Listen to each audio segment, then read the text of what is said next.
बहुत समय पहले की बात है। रायगढ़ नगर नाम के राज्य का राजा अम्बरीश अपने दरबार में मौजूद था। आज उसने अपने दरबारियों के सामने एक खास बात रखी थी। हमारे राज्य में सबसे ईमानदार कौन है?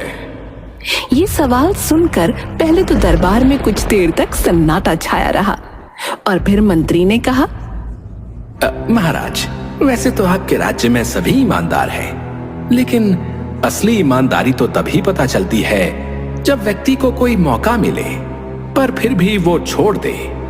वो एक कहावत है ना कि ईमानदार सिर्फ वो हैं जिन्हें मौका नहीं मिला। बात तो तुम्हारी सही है मंत्री, तो फिर कैसे पता लगाया जाए कि सबसे ईमानदार कौन है?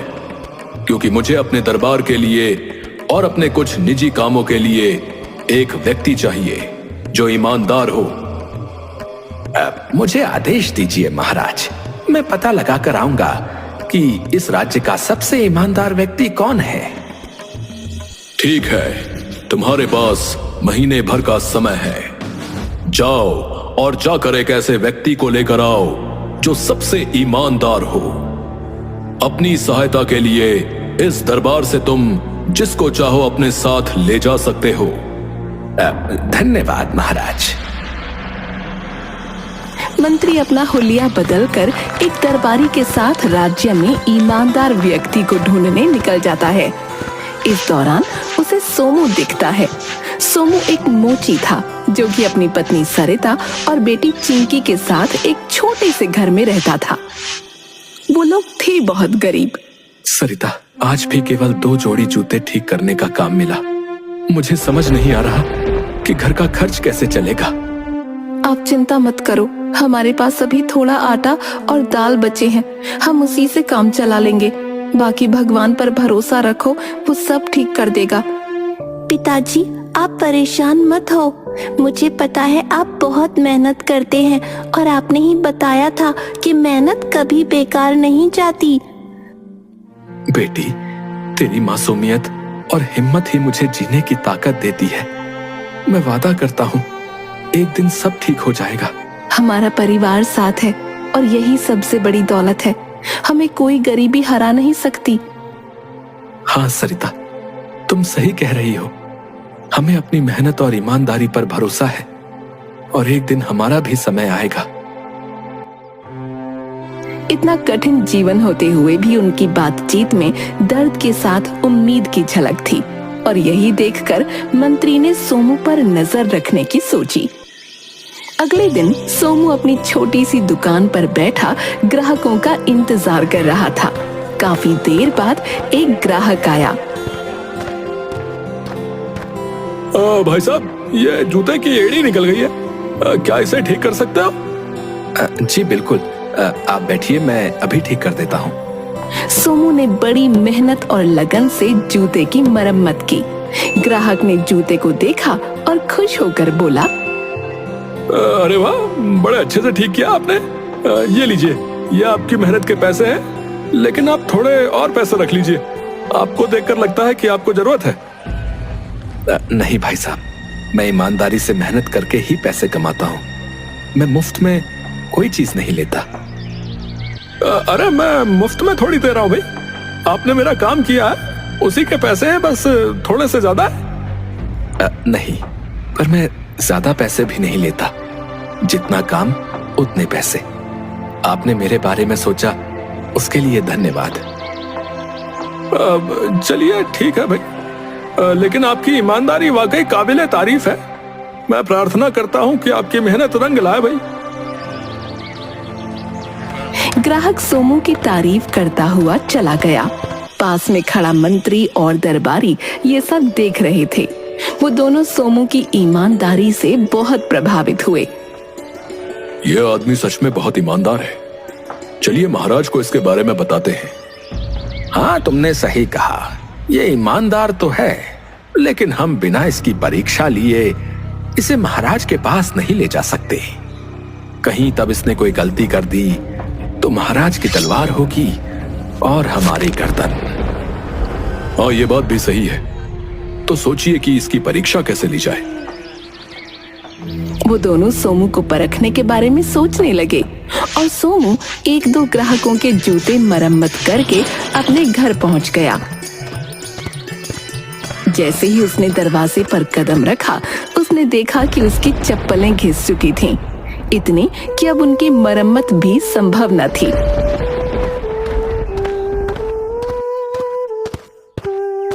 ओह, अब तो मेरी चप्पलें भी टूट गईं। इसी की कमी थी बस कि चप्पलों और जूतों की मरम्मत करूं और खुद नंगे पैर घूमूं। उसके पास नई चप्पलें खरीदने के पैसे नहीं थे, क्योंकि जो थोड़े बहुत पैसे थे वो तो खाने के लिए ही कम पड़ रहे थे। हमारी भी चप्पलें टूट गई हैं, अब हम नंगे पांव कैसे चलेंगे? पिताजी, हम नई चप्पलें कब खरीदेंगे? सरिता, चिंकी, मुझे माफ करना, अभी हमारे पास पैसे नहीं है। पहले हमें खाने की चिंता करनी होगी। ए जी, आप चिंता मत करो, हम नंगे पांव भी रह सकते हैं, लेकिन भूखे नहीं। हाँ पिताजी, हम सब मिलकर इस कठिनाई को भी पार कर लेंगे। मुझे चप्पलें नहीं चाहिए। चिंकी के मुंह से ये बात सुनकर सोमू को रोना आ गया। वो अपने आंसू छुपाने के लिए मुंह धोने लगा। उनकी गरीबी ने उन्हें नंगे पांव चलने पर मजबूर कर दिया था, और नंगे पांव चलने की वजह से चिंकी को ठंड लग गई और वो बहुत बीमार पड़ गई। सरिता, चिंकी की हालत बहुत खराब है, मैं वैद्य को बुलाकर लाता हूँ। सोमू दौड़ते हुए गया और वैद्य को बुला लाया। वैद्य जी, मेरी बेटी बहुत बीमार है, कृपया उसका इलाज कर दें। देखो सोमू, मैं मुफ्त में इलाज नहीं कर सकता, मेरा भी परिवार है। वैद्य जी, कृपया मेरी बेटी की जान बचा लीजिए। हमारे पास अभी पैसे नहीं है, पर हम जल्द ही चुका देंगे। वैद्य ने सिर हिलाते हुए मना कर दिया। ये देखकर सरिता ने अपना मंगलसूत्र निकालकर वैद्य के सामने रख दिया। ये लो, मेरे पास यही है, इसे रख लो और हमारी बेटी का इलाज कर दो। ठीक है। वैद्य ने चिंकी का इलाज शुरू किया। ये देखकर मंत्री और दरबारी बहुत दुखी हुए। मंत्री जी, इनकी कुछ मदद करिए, मुझसे ये सब देखा नहीं जा रहा। अब नहीं, हम इनकी मदद नहीं कर सकते, हमें इनकी परीक्षा लेनी है। और वैसे भी चिंकी का इलाज हो रहा है, भगवान ने चाहा तो वो जल्दी सही हो जाएगी। फिलहाल तुम्हें कल मेरा एक काम करना है। हाँ जी, बताइए।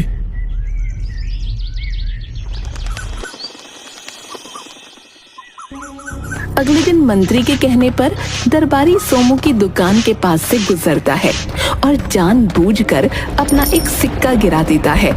सोमू उस सिक्के को उठाता है और तुरंत दरबारी के पीछे दौड़ता है। महाराज, महाराज, आपका सिक्का गिर गया था, कृपया इसे रख लीजिए। तुम बहुत ईमानदार हो, इसे तुम ही रख लो।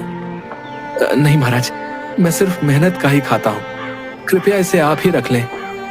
दरबारी सोमू की ईमानदारी से प्रभावित होकर वापस मंत्री के पास गया और सारी घटना बताई। मंत्री जी, सोमू सचमुच बहुत ईमानदार व्यक्ति है, उसने मेरा गिराया हुआ सिक्का भी नहीं रखा। अब ये बहुत अच्छा है, लेकिन हमें एक आखिरी परीक्षा लेनी होगी। आपको शर्म नहीं आती? एक गरीब व्यक्ति को इतनी बार परीक्षा में डाल रहे हैं, उसकी ईमानदारी तो साफ साफ दिख रही है। अब मुझे पता है, लेकिन राजा अम्बरीश को इस बात का पूरा विश्वास दिलाने के लिए हमें ये आखिरी परीक्षा भी लेनी होगी। मंत्री की बात सुनकर दरबारी चिढ़ गया, लेकिन वो जानता था कि ये आखिरी परीक्षा सोमू की ईमानदारी को पूरी तरह साबित कर देगी। अगले दिन मंत्री एक साधारण आदमी के रूप में सोमू की दुकान पर गया। उसने अपने पुराने जूते सोमू को दिखाए और मरम्मत के लिए कहा। भाई साहब, क्या आप इन जूतों को ठीक कर सकते हैं? जी हाँ, जरूर, आप इन्हें कल आकर ले जा सकते हैं। सोमू, मुझे पता है कि तुम बहुत कठिनाइयों का सामना कर रहे हो। क्या तुमने कभी सोचा है कि अपनी स्थिति सुधारने के लिए तुम चोरी या बेईमानी कर सकते हो। तुम्हारी जगह कोई और होता तो वो यही करता, क्योंकि उससे तुम्हारी जिंदगी बदल सकती है भाई। अरे ये आप कैसी बातें कर रहे हैं? मैं ऐसा नहीं कर सकता। मुझे भगवान का डर है, और दूसरी बात, मेरे संस्कार मुझे ऐसा करने की अनुमति नहीं देते। मैं ईमानदारी और मेहनत से ही अपना जीवन जीऊंगा, चाहे कितनी भी कठिनाइयां आए। जीऊंगा चाहे कितनी भी कठिनाइयां आए। अच्छा सोमू, ठीक है, मैं चलता हूँ। कल आकर अपने जूते ले जाऊंगा। मंत्री वहां से चला गया और सोमू अपने काम में लग गया। उसने जूतों की मरम्मत करी और फिर घर चला गया।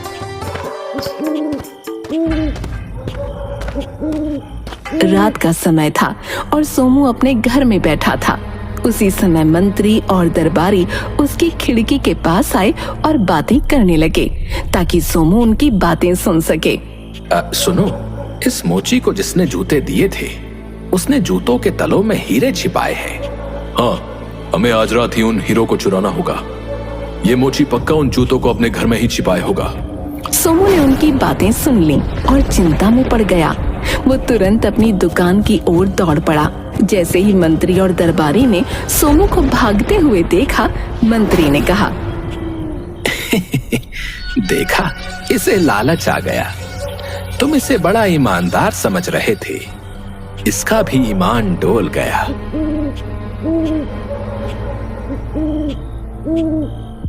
सोमू ने अपनी दुकान पर पहुंचकर जूतों को उठाया और हिलाकर देखा। आवाज से वो समझ गया कि उसमें सचमुच हीरे हैं।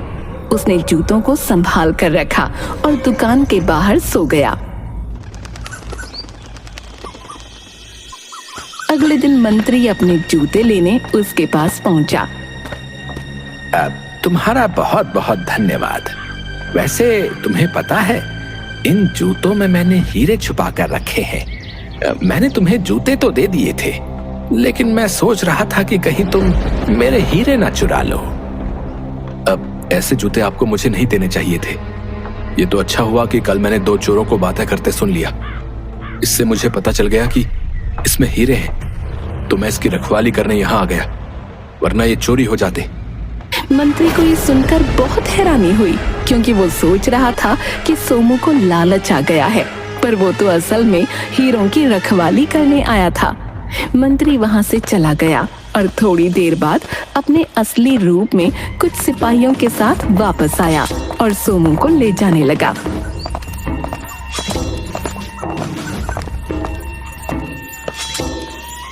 अरे लेकिन मेरा दोष क्या है?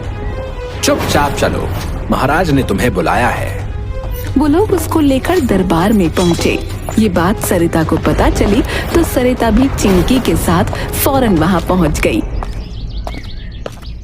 मंत्री ने राजा अमरीश को पूरी बात बताई और कहा, महाराज, आपने इस राज्य का सबसे ईमानदार व्यक्ति लाने को कहा था ना? मैं ले आया। ये है मोची सोमू। सोमू, तुमने हीरे क्यों नहीं चुराए? तुम अपनी किस्मत बदल सकते थे उन हीरो से। किस्मत तो भगवान ने लिखी है, वो चंद पत्थरों से कैसे बदल सकती है? बल्कि अगर मैं ऐसा करता तो खुद की और अपनी बेटी की नजरों में गिर जाता। मैं अपनी बेटी को गलत संस्कार नहीं दे सकता महाराज। मंत्री, आपने सही कहा, यह सबसे ईमानदार इंसान है, क्योंकि यह सिद्धांतों का बहुत पक्का है। सोमू, आज से तुम मेरे राज्य के खजांची और मेरे निजी सलाहकार हो। तुम्हारे परिवार की जिम्मेदारी मेरी। आपका बहुत बहुत धन्यवाद महाराज। मंत्री, सबसे पहले सोमू और उसके परिवार को अच्छे जूते पहनवाओ। जी जी महाराज। वाह, नए जूते। हाँ, नए जूते नन्ही गुड़िया। और अब कभी तुम नंगे पैर नहीं रहोगी। और कुछ इस तरह सोमू की ईमानदारी ने उसकी पूरी जिंदगी बदल दी।